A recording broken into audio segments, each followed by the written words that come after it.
आपके समझने वाली दृष्टि से बता रहे। जहां पर बहुत सारे धनवान हो वहां पर कुछ गरीब भी चाहिए कि नहीं चाहिए? नहीं तो धनवान का काम चलेगा?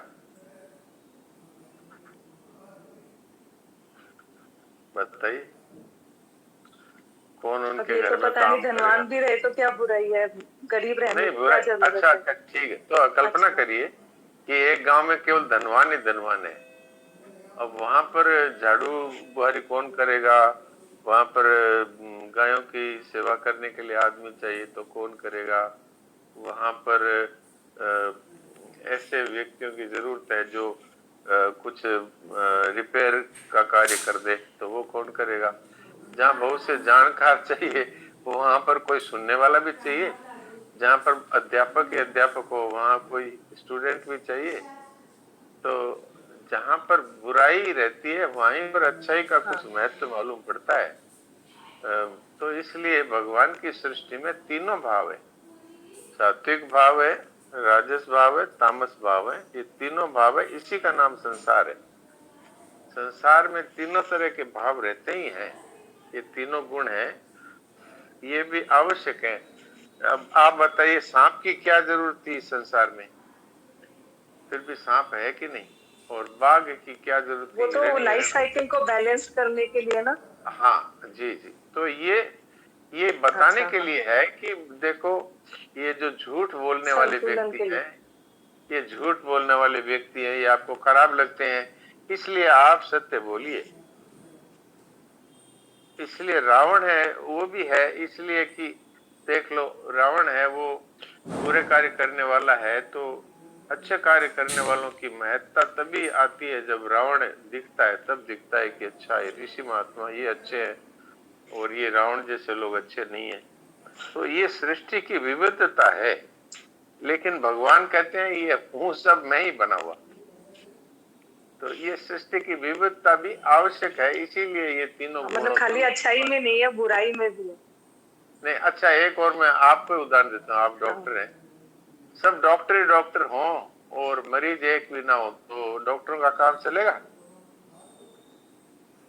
बताइए। नहीं। हाँ नहीं। इसीलिए मतलब मैं, इसीलिए मेरा प्रश्न ये है कि बुराई में भगवान को कैसे देखे।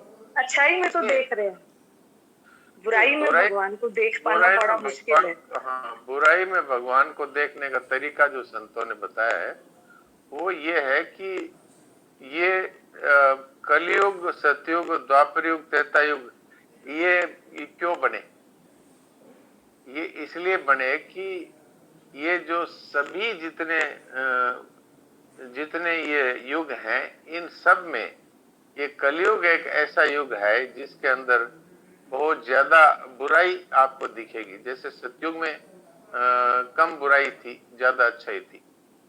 त्रेता में बुराई भी काफी रही, हाँ। क्योंकि ये ब्राह्मणों को मार मार के, ऋषियों को मार मार के और राक्षस खा जाते थे और उनकी हड्डियों के ढेर लगा दिए। इसका मतलब वहां बुराई थोड़ी ज्यादा हो गई। और फिर द्वापर में और ज्यादा हो गई, दुर्योधन हाँ। दुशासन जैसे लोग पैदा हो गए। और कलयुग में इतनी ज्यादा बुराई है कि यहाँ पर अच्छे लोगों का अकाल ही हो गया। तो ये वास्तव में हमें ये देखना चाहिए कि भगवान ही चारों युग बने हैं और चारों युगों में भगवान ही अलग अलग रूप में दिखाई दे रहे हैं। तो हमें अगर कोई बुरा व्यक्ति दिखाई दे तो ये मानना चाहिए कि इस समय भगवान कलयुग की लीला कर रहे हैं। ये कलयुग की लीला हो रही है। जैसे लोग एक दूसरे के हाँ। को मार रहे हैं, धोखा दे रहे हैं, हाँ ये। तो भगवान को इसीलिए आना पड़ता है कि हर युग में कुछ न कुछ गिरावट होती है। मनुष्य भी आप देखो और जितने प्राणी हैं इनमें भी देखो कि इनमें स्वतः देखा जाए तो आगे से आगे इनमें पतन होता दिखता है। तो इसलिए भगवान को आना पड़ता है जब बुराई इतनी अधिक हो जाती है कि वो भगवान के बिना अब नहीं पूरी होगी, तब भगवान आते हैं। तो ये बुराई, अच्छाई और मीडियम, ये तीनों चीजें हर युग में रही है और यही वास्तव में संसार है। ये तीनों गुणों की जो है, जैसे सात्विक है वो, अच्छा आपको देखिए हर चीज में आपको मिल जाएगी। जैसे वृक्षों में ये तुलसी है, पीपल है, ये सात्विक है। और ये जो ऋषिराज भैया याद है? हाँ बबूल है, दुर्गा का दोस्त कीकर है, ऋषिराज, ये राजस है। उनका और उसका भाई है। भांग, धतूरा इत्यादि है, ये चल तामस है। बाय। इसी तरह से गाय है, ये सात्विक है पशुओं में। और ये जो अ, हिंसक जीव है, ये राजस है। और ज्यादा जो हर समय पड़े रहते हैं इस तरह से, वैसे वो तामस है। तो ये पूरी सृष्टि ही त्रिगुणमयी है, ये सृष्टि की रचना ही त्रिगुणमयी है। इसलिए इन तीनों गुणों को ही भगवान कहते हैं हूं तो मैं ही, लेकिन इनमें से मुझे देख करके और मनुष्य को मुझसे प्रेम करना चाहिए। ये मैं जो कुछ समझा हूं संतों से वो हाँ, आपके जैसे उन्होंने स्वागत श्लोक किया। में बता दिया कि वृक्षों में पीपल मैं हूँ, हाँ, है ना? वृक्षों में जैसे पीपल में उन्होंने हूं। खुद ने ये बता भी दिया कि वृक्षों में पीपल मैं हूँ, इसमें मैं हाँ हूँ, हाँ तो उन्होंने अपना सात्विक गुण भी बता दिया कि इनमें हूँ, बाकी तो सब में ही हाँ हूँ पर इनमें मैं हूँ, मतलब ये हाँ वाला। जी, इनमें विशेषता से हूँ, ये बात। ठीक और है, भी हाँ। बहुत सारी बातें हैं जो मैं जानता नहीं हूँ, मैं तो हाँ अपनी जी, ठीक है। जो सुनी सुनाई बातें हैं वही आपकी सेवा में रख देता हूँ जी। नहीं नहीं, बस क्लियर हो सब गया, बहुत बहुत धन्यवाद, प्रणाम। जी जी, नारायण। हाँ डॉक्टर साहब प्रणाम। नारायण नारायण। प्रणाम प्रणाम। डॉक्टर साहब अभी दीदी पूछी थी उसके प्रश्न, उसके उत्तर में आप कह रहे थे कि हर युग में कुछ न कुछ गिरावट आती है, तो हाँ जी, कलयुग का तो समझा, और ऐसा ऐसा अंदर से भी मुझे लग रहा कि आती ही होगी तभी भगवान आते हैं, लेकिन बाकी जैसे सतयुग है, त्रेता है, इनमें परसेंटेज ऑफ बुराई तो इतनी ज्यादा गिरावट तो नहीं नजर आती, फिर भगवान क्यों आते हैं, या फिर वो कौन से रूप में गिरावट रहती है जो मैं समझ नहीं पा रही। हाँ तो मैंने जो बोला तो था, आपने ध्यान नहीं दिया कि त्रेता युग में राम जी आए क्यों, कि राक्षसों ने ऋषियों को खा खा करके और उनकी हड्डियों के ढेर लगा दिए, बड़े बड़े पहाड़ बना दिए हड्डियों के। तब भगवान ने आकर के कहा कि मैं इस धरती को राक्षसों से रहित कर दूंगा, ऐसा भुजा उठा करके प्रेरणा की, प्रतिज्ञा की। तो भुज उठाई प्रण कीन, तो वहां पर भी बुराई आई ना। और जब इतनी बुराई हो गई कि अब मेरे को ही जाना पड़ेगा, तो भगवान आए। और वैसे तो भगवान आते हैं भक्तों को सुख देने के लिए, सबरी के बेर कौन खाता, भगवान नहीं आते तो वास्तव में आते तो भगवान भक्तों को सुख देने के लिए है। वो तो वैकुंठ में बैठ करके भी सारे दुष्टों का विनाश कर सकते हैं, पर कहा भगवान ने यही है कि परित्राणाय साधुनाम विनाशाय च दुष्कृताम, धर्म संस्थापनाता है संभवामि युगे युगे। तो भगवान आते हैं, गिरावट होती है तभी आते हैं, उस युग के अनुसार उस गिरावट को ज्यादा माना जाता है, इसलिए आते हैं। तो त्रेता में भी उस गिरावट बहुत ज्यादा हो गई, और गिरावट इतनी तक हो गई कि भगवान की स्त्री को भी चुरा कर ले जाने लगे। तो इसलिए भगवान आए। वास्तव में तो भगवान आते हैं भक्तों के लिए, वो कृपा करने के लिए, सबरी पर कृपा करने के लिए भगवान इसलिए आते हैं जी। जी डॉक्टर साहब बहुत बहुत धन्यवाद जी। नारायण। हाँ, प्रणाम।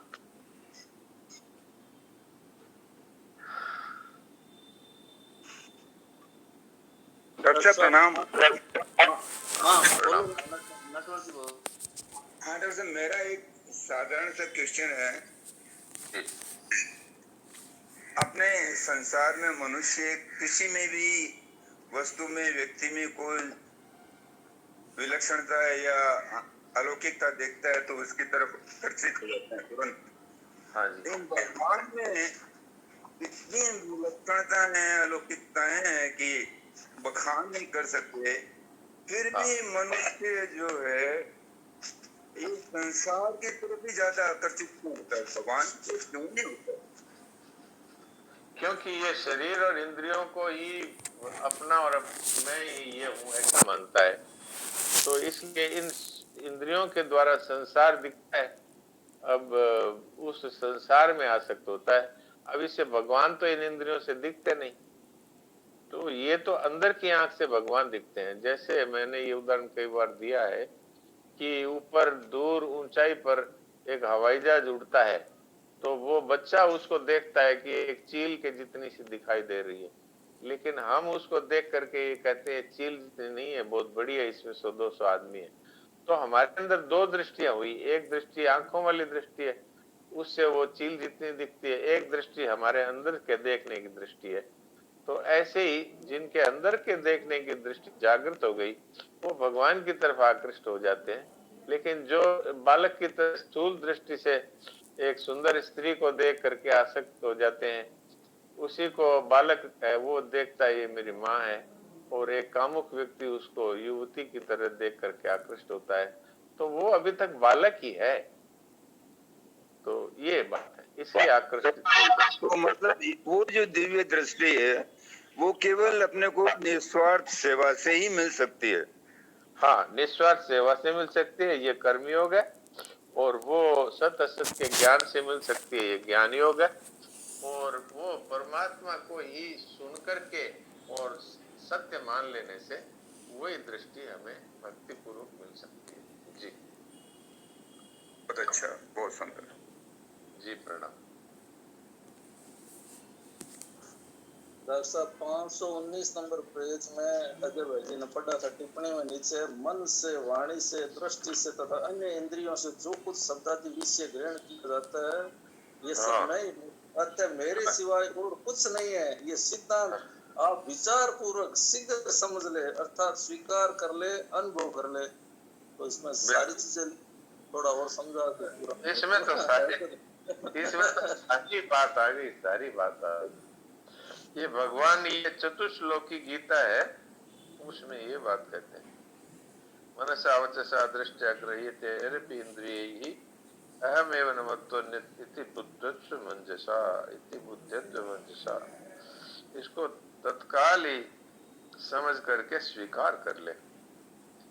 मन में जो कुछ आता है वो मैं हूँ, वाणी से जो कुछ बोला जाता है मैं हूँ, दृष्टि से जो कुछ दिखता है मैं हूँ, अन्य इंद्रियों से अर्थात जो कुछ भी सुनाई देता है वो मैं हूँ, सब कुछ मैं हूँ। अगर ये बात अच्छी तरह स्वीकार कर लें कि एक भगवान के सिवाय कुछ भी नहीं है, तो अभी अभी अनुभव हो सकता है इस बात का। बिल्कुल जी, ठीक तो है। शुरू से लेके या वासुदेव सर्वम वाले श्लोकों में सब कुछ भगवान ही है, भगवान ही। ये सुनते सुनते तो ये हम लोगों के थोड़ा और सरल भाषा में और समझा दो कि भाई पूरी तरह हमें समझ में आ जाए। तो जैसे सुबह से लेके शाम तक या दिनचर्या में ऐसे ही हर चीज में माने कि आप सब भगवान ही है, भगवान ही है, या क्या, जैसे कैसे ये पूरी तरह आ जाए। देखिए ये अभ्यास की बात को मैं थोड़ा आगे और बढ़ाता हूँ कि लोगों में विश्वास जागृत पक्का हो, कैसे हो कि भगवान है। एक सारी जो बातें इस भगवान को, सत्ता को नहीं मानने की कमजोरी है, उसी के कारण से भगवान की तरफ मतलब प्रेरित नहीं हुआ जाता, संसारी काम में लग जाता है। जैसे किसी का बहुत पैसे वाले से दोस्ती हो जाए, मान लीजिए मुकेश अंबानी से या कुमार बिरला से हो जाए, तो उनको ये लगे कि ये अड़ी बड़ी में दुख सुख में मेरा साथ देगा, तो रात दिन उसी की बिरदावली गाता रहता है। तो ऐसे भगवान को अगर मान ले तो फिर उसको कोई चिंता नहीं है, फिर तो वो भगवान की तरफ जाएगा, इधर उधर उसका ध्यान नहीं भटकेगा। लेकिन भगवान की सत्ता, भगवान का अस्तित्व है और भगवान है क्या, ये मन में एकदम बैठाना बहुत जरूरी है। राम राम। ठीक बोला आपने, बहुत अच्छी बात बताई। अगर हमारे जीवन में भगवान का महत्व हो जाए, जैसे अभी नाम लिया इन्होंने कि अंबानी, अडानी, ये लोगों का महत्व है हमारे दिमाग में, और दूसरे शब्दों में कहे तो रुपयों का महत्व है। तो रुपया जो कि वास्तव में आज है और कल नहीं है, उसका भी इतना महत्व हमारे मस्तिष्क में घुसा हुआ है। तो जब तक ये संसार का महत्व रहेगा तब तक ये बातें कहने और सुनने पर भी, और इनकी जो वास्तविक जो अनुभूति होनी चाहिए वो नहीं हो पाती। और जब तक हमारा जीवन में ये बात नहीं आती तब तक ये बार बार भूल होती रहती है। तो इसके लिए महाराज जी तो अभ्यास वाला उपाय भी बताते, हालांकि इसमें अभ्यास की आवश्यकता नहीं है। जैसे अपने को पता लग जाए कि भाई ये जिसको हम कांच समझते थे ये हीरा है, तो अब उसको बार बार रटना नहीं पड़ता, ये हीरा है, हीरा है, हीरा है, हीरा है। हमने इसको, उसने जोरी ने बताया हीरा है, हमने मान लिया हीरा है, तो मानते ही बस हो गया। अब अभ्यास करने की जरूरत नहीं है। लेकिन अब हमारे हृदय में हीरे का महत्व इतना अधिक है कि उसके कहते हम मान लिया। इसी तरह यदि परमात्मा का महत्व हमारे जीवन में हो तो हमारे अभी तुरंत ही इस बात को रटने की आवश्यकता नहीं है। ये हमारे अपने आप हमारे जीवन में जाएगा। जैसे हमने धन का महत्व मान लिया, तो क्या कोई भी व्यापारी ऐसा काम करता है भूल में भी कि जिससे उसका नुकसान हो जाए? वो करता है। क्यों नहीं करता? कि उसको अच्छी बात जची हुई है कि और जैसे जहर है, हमने देख लिया जहर है, तो क्या हम उसको खा सकते हैं? तो संसार है वो जन्म मृत्यु देने वाला है। इसके साथ ममता कामना करने से हम जन्मते मरते रहेंगे, दुख ही दुख पाते रहेंगे। तो फिर भी हम इसको यदि ममता कामना करते हैं, तो इसका अर्थ है हमने उस बात को ठीक से समझ करके स्वीकार नहीं किया। इसी तरह से परमात्मा है वो हीरा तो कुछ भी नहीं है। भगवान तो तीन लोगों के महान ईश्वर हैं और हमारे साथ प्रेम करते हैं और हर समय हमारे हित में लगे रहते हैं। ऐसे करुणा वरुण वाले परमात्मा को यदि हम पहले तो, जैसे अभी कहा था इन्होंने, मोहनदास जी ने, पहले तो उनका अस्तित्व अच्छी प्रकार स्वीकार हो कि भगवान है, और फिर उनका महत्व जो है वो हमारे जीवन में संतों से शास्त्रों से सुन करके और हमारे मस्तिष्क में अंकित हो जाना चाहिए अपने आप में कि भगवान है वो तीनों लोगों के महान ईश्वर हैं। और फिर उनसे श्रद्धा प्रकट हो जाए तो फिर प्रेम हो जाता है। संबंध जोड़ ले ये हमारे हैं। जैसे हम संसार में जिससे संबंध जोड़ लेते हैं उसको याद हमारे करनी नहीं पड़ती, स्वतः ही आती है।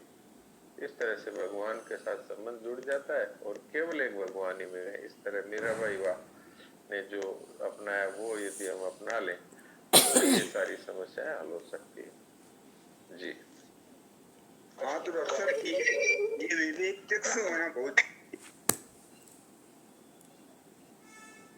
ठीक से समझ नहीं पाया क्या बोला आपने। बोलो क्या कह रहे हो? राम राम डॉक्टर साहब, इसमें आप पहले नटवर जी आप बोलिए क्या बोलना चाहते? नहीं बोल रहा था मैं, ये विवेक चक्षु होना बहुत जरूरी है। हाँ, ये सही कह रहे हैं आप।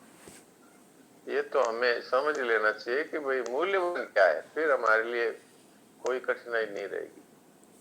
भगवान मूल्यवान है कि संसार मूल्यवान है, इस विषय में पक्का निर्णय हो जाए तो फिर कोई कंफ्यूजन नहीं रहता। गायत्री जी आप क्या बोल रहे हैं? इसमें हमारे विश्वास की कमी है ना? बिल्कुल विश्वास की कमी है। भगवान को तो माना ही जा सकता है, जान तो सकते नहीं। डॉक्टर साहब राम राम। राम राम जी। आज जो अपने चर्चा हुई है ये हाँ जी। पूरी बात आज स्वामी जी महाराज आज का जो प्रवचन था राम धाम वृंदावन का, जी जी, तो उन्होंने जो शुरुआत की है स्वामी जी महाराज ने कि हाँ। आप लोग आस्तिक हैं इसीलिए यहाँ आए हैं जी और भगवान है और संसार नहीं है, इसको आप मानते भी हैं, किंतु हाँ जी। साधारण मानते हैं, इसको दृढ़ता से मानना है। हाँ जी, हाँ जी, बिल्कुल। तो अभी काम हो जाएगा। इस पे ही पूरा 18 मिनट का प्रवचन है। इन हाँ, बातों पे जो मैंने पढ़ा है। हाँ, तो वही बात जो आपने बताया, आप वो पूरी की पूरी बात आज के प्रवचन में है कि आप दृढ़ता से मान लीजिए। आप मानते तो हैं, दृढ़ता से मान लीजिए। सही बात है। इसको अपने जीवन में, इसको अंग्रेजी में कहते हैं कि translate it into your life. इसको हाँ, अपने जीवन में उतार ले तभी होगा। ये बात इसमें कोई अभ्यास की जरूरत नहीं है। बहुत से लोग कहते हैं अभ्यास करो। महाराज जी भी कई बार कहते हैं, बार बार बोलते रहो हे नाथ मैं आपको भूलू नहीं, हे नाथ मैं आपको भूलू नहीं। ये ठीक है बालकों के लिए, जैसे वो तो इसलिए बोलते हैं कि हम भूल जाते हैं, इसको मानते नहीं है, इसलिए बोलते हैं कि अभ्यास कर लो। तो भूल जाते हैं। तो कभी ये कभी व्यापारी ये भूल जाता है क्या कि रुपयों को लुटा देना है? हाँ, तो यही बात है ना कि जब आप ठीक से इसको कच्चा मानते हो तो बोलते हैं अभ्यास करो। महत्व जिसका हमारे जीवन में है उसको हम कभी नहीं भूलते। महत्व नहीं है, बस ठीक है सुन लिया और कह दिया। जिसको महत्व है वो, इसके लिए संसार की वस्तुएं क्या है, भगवान के सामने क्या है? कुछ भी नहीं। बिल्कुल। थोड़ा सा महाराज जी एक प्रश्न और है कि हाँ बोलिए। महाराज जी हाँ, एक डॉक्टर प्रश्न जी। एक और है कि जैसे आपको स्वामी जी का सानिध्य मिला तो उन्होंने नित्य जी। स्तुति में जो श्लोक लिए उन श्लोक के हाँ जी। पीछे कोई लॉजिक कभी डिस्कस किया या फिर अर्जुन को जो दिव्य, जैसे उन्होंने सेकंड अध्याय का कार्पण दोषों वाला लिया, फिर ये लिया, जी। तो जो उन्होंने श्लोक लिए तो एक में तो उनको जो रूप में दर्शन हुए वो उन्होंने हमें स्तुति करवाई, पर बाकी के जी। कुछ लोग और स्तुति के उसके पीछे उनका भाव था या ऐसे ही, मतलब भाव आप का उनके भाव साथ रहे हो ना तो आप बताते हो, इसलिए मैं वैसे जानना चाह रही हूँ। भाव बिल्कुल भाव था और बिल्कुल सोच समझ करके छांट के लिए गए हैं कि हम भगवान के महत्व को भी जाने और फिर भगवान की जैसे अर्जुन ने स्तुति की उस तरह हम उनकी स्तुति समझ समझ के करें। तो ये बिल्कुल सोच समझ के लिए गया। और जो 5 श्लोक हम लोग बोलते हैं नित्य पठनीय, ये भी बिल्कुल सोच समझ करके छांटे गए हैं। इनके पीछे बहुत गंभीर भाव है जी। सब जो 5 श्लोक हैं उसके लिए तो मैंने सुना ही, स्वामी जी महाराज एक जगह प्रवचन कर रहे थे तो वहां पे किसी मास्टर साहब ने और ने कई जनों ने पूछा कि महाराज जी हम लोग आप जितना कहते हैं दिन रात भजन करिए, ऐसे तो हम लोग लग नहीं सकते, कम से कम हमारा मनुष्य जीवन दोबारा जाए, हम अन्य योनियों में नहीं जाए, उसके लिए हमको साधारण सी बात बता दीजिए। तो फिर उन्होंने 5 श्लोक बताए कि ये 5 श्लोक भगवान के प्रभाव के